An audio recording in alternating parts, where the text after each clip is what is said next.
Hey everybody, welcome back to our news roundup. Hope you guys been enjoying the content on the channel as of late. Excuse me if this might be a little quick because my camera is pretty close to dying, so I'm just going to try to make this as quick as I can, as short and sweet as I can. Probably not going to be able to get it all done in one take, so just going to record some stuff up front and then later on I'll record the rest, but we got some news for this week, just some bits here and there, primarily Disney stuff. So we're just going to cut this short and we're just going to dive right on in.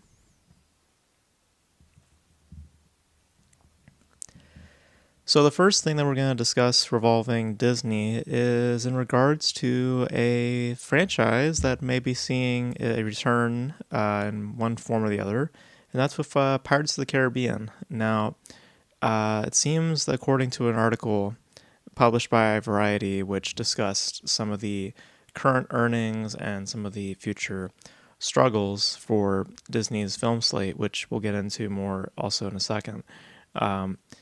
It seems, though, that they are currently prioritizing on developing another entry in the Pirates of the Caribbean franchises. Now, sources tell Variety that Disney has not talked to Johnny Depp.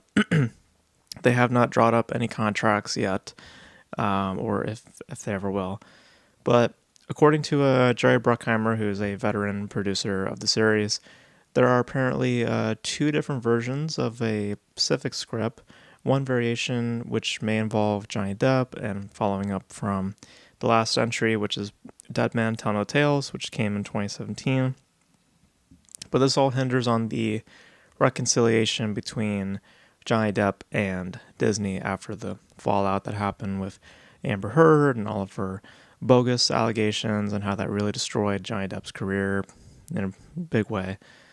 So that would very much so hinder on if they're, on a reconciliation between the two. Now, also according to him, the studio is still currently pursuing the idea of a reboot because that was something that was brought up earlier this year, that they are discussing a potential reboot, while also still moving forward with the spin-off that would star Margot Robbie, because that's been in development now for a couple of years.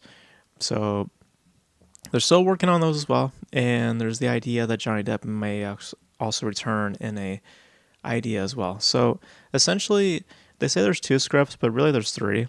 So there's three scripts with three different intentions, one of which is a reboot, one of which is a spin-off, and the other is a continuation with Johnny Depp returning. So, and based on that alone, it appears that even though they are prioritizing it, that there's a lot of uncertainty as to what they want to do out of this series, how they want to move it forward. It seems like they're kind of engaging with it the same way they do with Star Wars, just announce a few things, develop a few ideas, and let's see where the interest lies, or ultimately which is far further in development and has more financial benefits. Because clearly, the online community wants Johnny Depp back, and they want to do a follow-up, something of a redemption arc for him, from how he was treated all those years ago. But I think that for the company's interest, to be perfectly honest with you,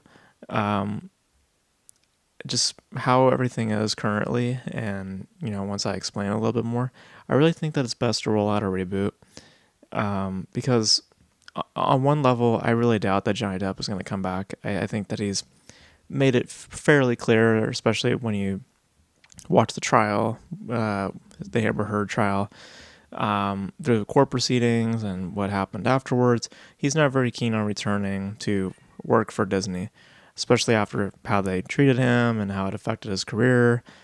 So, that's one thing. That's one obstacle that a continuation would have to get over is, you probably won't have Johnny Depp at the helm of it. And not to mention other notable faces of the series, Keira Knightley, who's been recently, making it clear also that she has no desire to return to big blockbuster filmmaking. So you're having to deal with that as well. So you don't have a lot of the notable stars to move forward with if you're looking to continue the series. So, and for another, currently as how Disney's model is, it's within their current wheelhouse with how they develop things. Just retreading on old grounds with new faces to present it.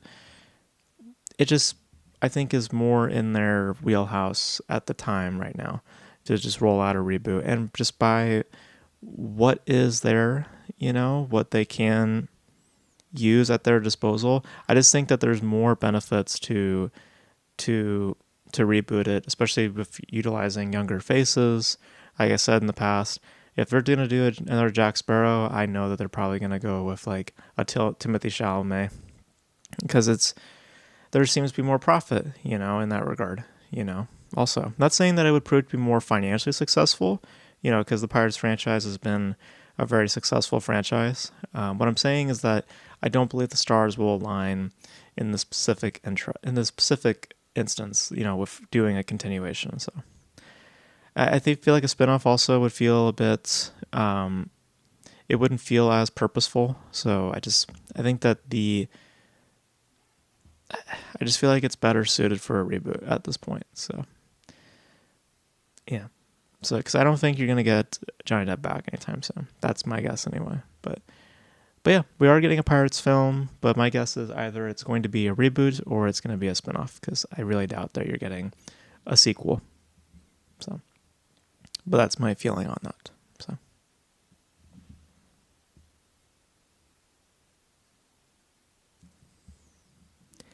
Alrighty, let's see if we can squeeze this out real quick. Because this is the long section for this video. Let's talk about Snow White. Now, we talked about the Snow White trailer in the last video, and now Disney has actually put it up online. So in the same article that discussed the Pirates franchise, they also brought up a notable figure in regards to the Snow White production, specifically the production cost. It's not looking great. It's reportedly collected a hefty budget of $240 million, which doesn't include any planned marketing expenses, which probably will amount to like $100 million or something like that, because when you got a budget that high, you definitely need to market it, extensively to try to get people to come see it. Now, the reasoning for the production cost increasing and amounting to those heights, it's due to extensive reshoots and delays that had pushed the film back by a year. And, I just kind of want to dedicate some time, if I have time currently, with my battery. I want to discuss just the history that came with Snow White, which is how we and the studio really have contributed to a lot of the mess that has surrounded this production and really just messy, cost expense. So I mean, this all really started out with Peter Dinklage's comments, with talking about Snow White and, how he wasn't really big on the depictions of the dwarfs in that capacity, and felt that they weren't being properly representative of dwarfism. So when that happened, Disney, don't understand why they would, but they decided to actually implement his comments, and they decided to do something different, because it seems to me that what we are getting in terms of just the dwarves specifically, that's what was the original plan. But then when Peter Dinklage said what he said, I guess Disney decided, all right, I guess we'll make some changes. So they went ahead and made some changes, big changes, as a matter of fact. And that's when we got the diversity group. That's when we got the six out of the 7 that are regular sized people, and then one actual small person. I don't know what the right term is. My apologies if I offended anyone. I don't know what the right terminology is, but yeah, that was what Disney's alternative ended up being, and that caused a lot of backlash online. And really, that was the point of when a lot of this controversy started to take shape, and as a result of that, of the online, chatter, Disney then decided to reverse its decisions, and that's when we got those extensive reshoots, and that's probably what again has contributed to the cost of the film amounting to $240 million. So, but that's only one part of it. The other part of it, because really it's three things. Really, there's three ways to look at this, or three things that have attributed to the big budget cost. The the second of which is, of course, with Rachel Ziegler and some of the comments that she made in regards to the film itself, talking about some changes that were happening within the story, saying that there's no prince, and really kind of diminishing that actor's importance to the film, saying that, oh well, those scenes could just get cut, you never know, sort of thing, like kind of jokey, but also like, I mean, not really great to say in regards to your co-star. Um, and then she also said things about the original film, which, to be honest, I've never seen the original film, so I can't say if her comments are valid or not. But she has a right to her opinion on what she feels about the original film. But I get why people would take offense to it, though, because it's hypocrisy, because you're starring in the film, the remake, and you're having to market it, so having to talk ill about something of the original material can be counterproductive. I get it. I get from a marketing point of view why that's probably not the best thing to say. Um, but but yeah, in Walt Disney, I guess the original director of Snow White also took issue with those comments, saying that that's just you know not truthful or whatever like that. But that's the starting point of that. And then all these political conversations started flooding in because Ziegler is also fairly vocal online with her views. She's very pro-left, and you know, it just people started to really just kind of get on her for that. And yeah, that's those.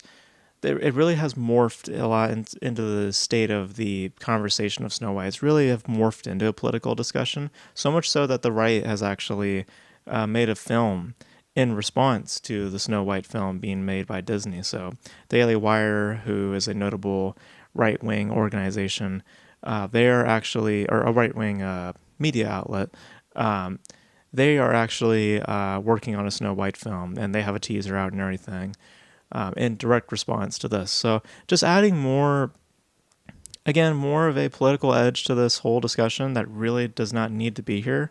But now it is, now with this film, like being released and the whole point of it being there too. So, but then there's the third thing that happened recently, which we discussed, which was hiding the trailer for 2 weeks, putting it out in theaters when really it wasn't a unanimous thing either. Some people got it, and then a lot of other people didn't.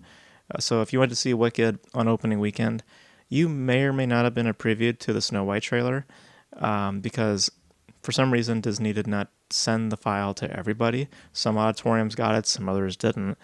And my guess is that they're just wanting to test out like just a small demo just to see how people were responding to that footage before they put out the trailer. And that didn't really, do as much. I mean, really what it did is just solidify their fear of the online community, because the original teaser did not do well. It had something like 1 million dislikes, and this new trailer that's now out there is already collected 500,000 dislikes already. So, and then there's other little small things about, just the fact that people now take issue with the looks of the dwarfs, the fact that they're completely CG, taking roles away from people within the dwarfism community. So there's just been a whole lot of stuff that has just been collected over the past year. And also remember, that's the entire reason why the film was delayed a year as well, because of the response that the responses online, a lot of the reshoots that are taking place. That's what was, causing the delay as well. So that's how we got here. That's why the film is the way it is. It's not because that's just how it was planned. It's just that over time, that's ultimately what it became. Now, as much as I can agree that some of the changes that were made due to the online community vocalizing their concerns, um, like the diversity thing, I think we can agree that would have not been great.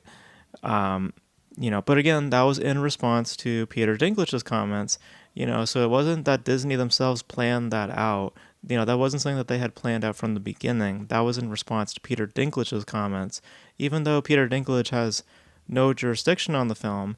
So why does Disney feel the need to respond to it and have to make changes to and accommodate for bending the knee basically for an actor, you know, an actor of which that's not even involved in the movie. So it's just like I didn't understand that, um, but for me, like there are some small things here and there, like the diversity group, yeah, stuff like that. Due to the online community vocalizing their concerns, yeah, I mean it has definitely helped in getting away from what I think would have been more destructive things. Um, but it's just this volume and just um, this like disdain that has been made, and just so you also know, like this extends further than that. It's not just people having issues with the film and having their discussions. The actress has had gotten death threats, and people have come to her apartment and have made like vulgar comments towards her. And there's a lot of also discussion about just her, just how she looks. You know, saying that, oh, she's not that pretty and all that sort of stuff. And look, you're allowed to have your opinions on that too. That's fine. Um, but there's a certain pleasure being taken online, I think is very toxic, and I feel is a bit unwarranted. I just, you can have your conversations. You can. I'm not saying you can't. I think that there's just a presentation, a manner that I feel is there's just a lack of maturity, I think, that is coming from this. And again, this whole political edge that is being spilt over and really is now just sort of the basis of this discussion. It's just, I feel a bit unfortunate. Sorry if you hear like the lawnmower, someone's doing working online, working outside. Sorry. um, but but knowing all the information about just how we've gotten to this point with the film being $240 million, it makes sense why it's gotten higher than it may have been initially. But really, it stems from us vocalizing, concerns and Disney listening to that, and simultaneously the incompetence in the studio in just having um, to take those things and execute those things. Like just because an actor or the online community says something about it, it doesn't mean you have to bend the knee and make it more difficult for yourself. Like I said, some of the decisions, like the diversity group, those were elements I'm glad the community got to change. But I still look at Disney and say, why are you listening to Peter Dinklage? What does it matter what he had to say about it? And also, frankly, why are you fearful of the online community in marketing your film? I understand in Peter Dinklage's case, he was talking about inclusion and better depictions of dwarfism, but really it's a moot point, because the same goes like um like the same sort of sentiment about like how it's a moot point. Like that's the same thing for the online community. It's like it's whatever. If the company sees it as a financial benefit, perhaps then take the risk. Maybe then make the changes. But don't change things to try to please everybody. Because ultimately that's what Disney was trying to do. They're trying to please everybody, and when you try to please everybody, you end up pleasing nobody. So, you know, I know it sounds a bit condescending to say, but really it is the truth. Like we all collectively are responsible for why the film is in the state that it's in, and why it will probably not do well. I mean, there's even the people who are discussing the film in like the big media outlets like Variety and stuff like that. Even they're presenting doubts. So I think that it's a collective matter. I think that we all have collectively made it impossible for this film to do well. And it's unfortunate, and I mean, it does stem primarily from Disney, from their lack of confidence in just managing this project. That it is their fault, and primarily so. But we have contributed to it as well. And I feel that the lack of self-awareness within discussing this film, I feel just creates this toxic manner. And this political stuff just doesn't need to be here, frankly. Like, Ziegler's comments, I don't care. Like, she said some stupid things about Trump at the election. Yeah, whatever. But like, how does that affect the film? Not much. No one's going to care unless you're like deep stewed into politics. No one's going to really care. So I it's it's very unfortunate, but it's also just a bit just messy, and it's just unfortunate that that's where this film is, and ultimately that's the path that it will be on. There's no way to get out of that. There's no way to steer the ship into a different area to where people can now view the film in a positive light. It's always going to be stewed in this controversy, and it's just unfortunate because it's really, really unwarranted, in my opinion. And it's unfortunate for that specific film, in my opinion, because there really doesn't, all this talk is really unnecessary. A large part of it, I feel, is not necessary. So, yeah, this is what happens when you try to please everybody. You just end up pleasing nobody in the end. So those are my thoughts on that. All right, off to the next topic. Sorry, that took a bit of time, a lot of time actually. So just wanted to get all the details in regards to that. Or explain myself very thoroughly. But going on to the next Disney-related subject, let's talk about Mufasa, the Lion King. I actually just put out a film of the week for the Lion King, so the 2019 version. So yeah, we're just awaiting on this one to arrive, and Barry Jenkins, of course, who directed it, he apparently had some comments to make in regards to the production and his own involvement. And apparently he was not so enthused on working on animation, mainly addressing a lot of the limitations within computer generation and desiring really to work in a more practical setting. Because a lot of the time, or all the time, but in the case of this, he was basically staring at a computer monitor, or staring at a computer, and had one green screen, I think. But if I read it right, but yeah, so he wasn't really enthused. He also admits that he took on the job knowing that it was basically, quote, a work for hire type position. And from what it sounds like, purely out of convenience, because it gave him more time to be with his wife, Lulu Long, who was actually also a notable filmmaker. She did The Farewell, which I really enjoyed. But yeah, he's not saying it directly because, well, he's under contract. He can't say what he's actually saying. But basically, he's saying that he didn't have the best time working on Mufasa, and he felt creatively limited to what he can do within the parameters of working on this film. He did address that he did ultimately come on to the project mainly due to the script, which initially he didn't want to read, but eventually he got around to reading it, and he found it compelling. But really, coming out of it, he is very very blunt in not wanting to work on something like this in a while. So because ultimately, as I said, it's very creatively limiting in the respect that he is working in. Working for big corporations and all that stuff. It's the price to pay.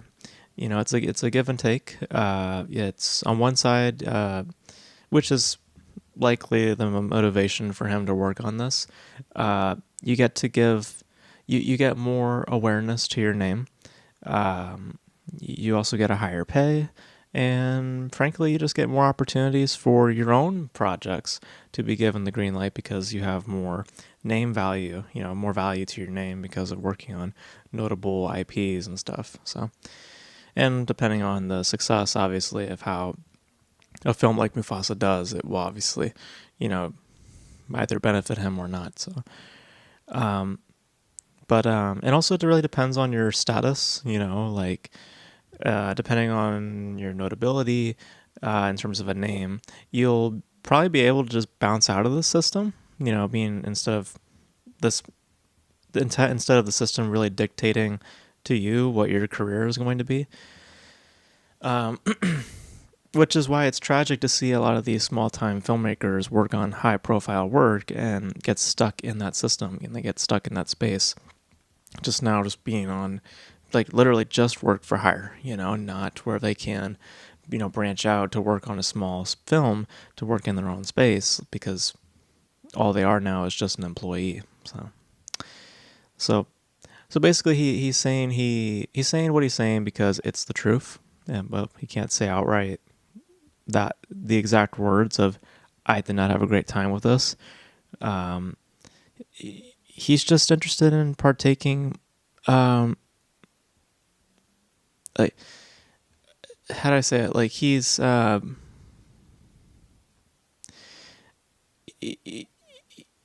just interested in getting some of that attention, because he sees there's larger benefits beyond just financial benefits. It's a career move, and that's what a lot of people do in working on these bigger end films. It's career value, value towards their careers, and to give them the work that they want. So, like I said, it's a give and take type scenario. So yeah, it is what it is. It's not surprising at all. It's a little surprising that, given that so close to release, that he would be honest in that respect. But he's being careful with his wording. He's not trying to break contract. But yeah, it sounds like he didn't really have the best time working on Mufasa. And given how corporations are, I can understand largely so why he may feel that way. So, all right, we have one trailer to discuss for today, and then we're just going to call it a day. So the one trailer we're going to discuss briefly is for a film called Last Breath. This is starring Woody Harrelson, Shimi Liu, Cliff Curtis, and Digimon, I can't pronounce his name, so sorry. I'll leave his name here just so you guys can read it. He's a notable actor. I believe he's worked at Marvel in the past and other things. Co-written and directed by Alex Parkinson. I'm not familiar with his work. Has a release date for February 28th, 2025. Yeah, I don't really get much out of this, to be honest with you. It's trying to be an isolating type thriller, but I think that given the environment that it's in, on paper it sounds interesting, right? Like an isolating type thriller that takes place underwater. I mean, that sounds kind of unique. I just think that the flavor and just the overall just layout, it's very familiar, very stale. Like, I really think that they should have just done this more subtle, instead of doing the typical like action type, style. I think that more subtleties would have given it more life, because it really doesn't look like they're trying to carve out a specific tone rather than just relying upon cliches and padding out time, honestly. So there's really not much to this really at all. It's very basic for what it is. And if it were to approach, it's apparently based on a true story. It's based on a documentary that was done in 2019. So I'm not familiar with the story at all, but if it approached it more in the spirit of, like, say, 13 Lives, directed by Ron Howard, which I actually really enjoyed, or something like a Deepwater Horizon, which both do play on like familiar templates, but they produce genuine connections through it. There's value, there's meaning, within the familiarity of its its setups. Um, it would make this mean much more. But as it is, it's just not servicing much of anything. I find it to be very, very stale, and just very typical. Yeah, I think that's probably the best word for it. Just plays very, very, very typically, and not distinctly. And that's kind of a big problem, a very big problem in this respect. So,